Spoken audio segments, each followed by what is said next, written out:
Good evening, everybody. In today's video, I wanted to make a quick update and log for the latest release of 0.1.2 for the anime scripter. I've managed to fix many of the previous issues regarding paths, and I've added a lot more features to compared to the older releases. But the biggest, most important one is the incorporation of everything into a main.py file. There it is. So basically everything is now encapsulated into main.exe, which has all of the libraries that are necessary for the script to operate, and has all of the logic behind it. Previously, as some of you may know, the previous methodology was installing everything using a setup.bat file, which was not necessarily ideal because it would add a lot of mess that people would afterwards have to clean up themselves. And I didn't want to do that. I wanted to have everything in one environment, so to say. So I managed to do everything in a .main.exe.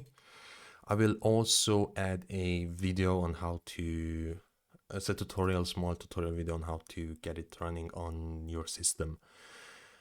Another big change is now the setup folder is going to default to the location of the anime scripter. No longer is it gonna look for the main.py file.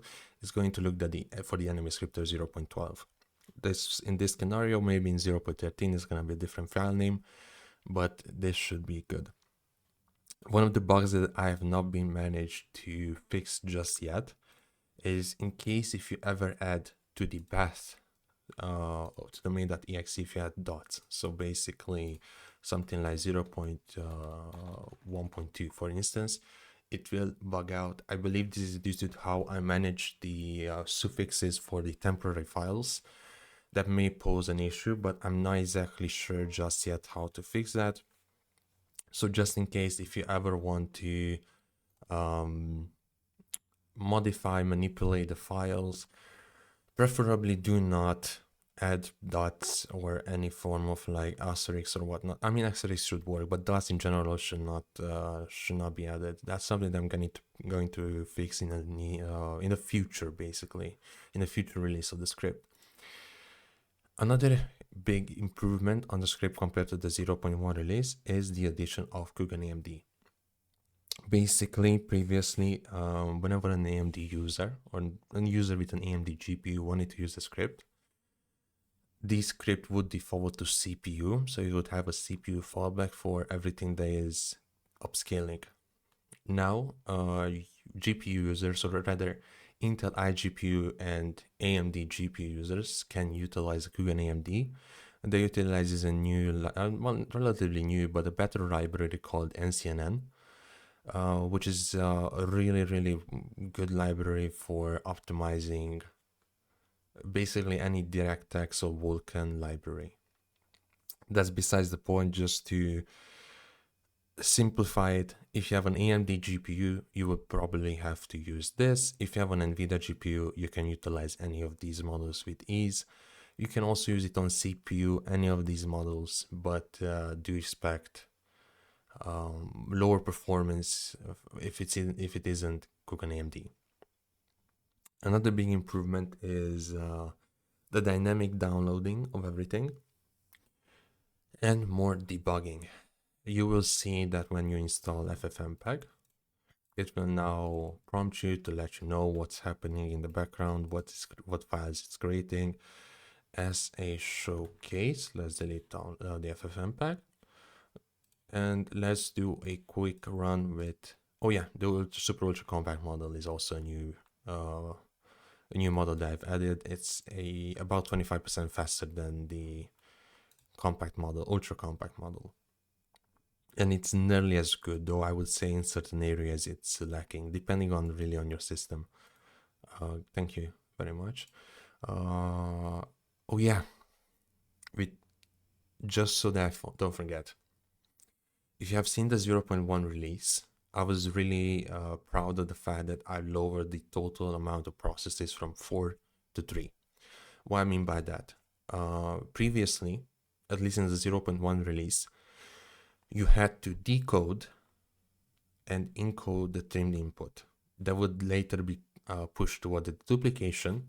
That would again decode, deduplicate the video, encode it, and push it towards the upscaling and interpolation separately.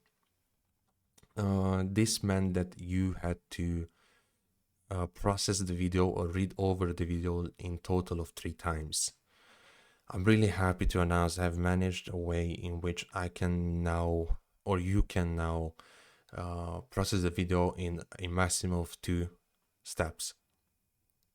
The way I did it is by coupling the trimming with the deduplication, basically meaning that if you have a trimmed input, it will also trim the input and deduplicate it if you choose to do so, basically lowering the total processing levels from 3 to 2, or steps or stages.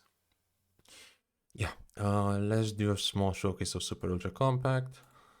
It will open a terminal that will run the .exe file. It's going to show you that it's downloading the FFmpeg libraries and it's already up and running. It should normally also prompt you that it's downloading the model. For me, it's already downloaded, but it's up and ready. And this is the result prior and post. Of course, there are better models like Shuffle Coogan. Let's choose Shuffle Coogan. Okay, thank you for showing my code. Very nice of you. Running Shuffle Coogan. If it's ever going to do something like this is an After Effects issue. Just run it again. After Effects is not very nice when it comes to running scripts and whatnot, but yeah, it's gonna work. That's just an After Effects limitation that I don't exactly know how to fix just yet. But yeah, this is basically the result with Shuffle Coogan, and this is, I believe,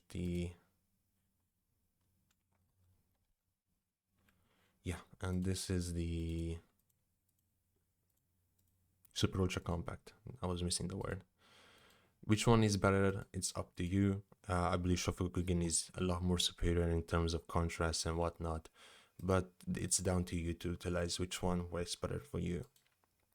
Anyway, that's about it. Thank you very much for watching.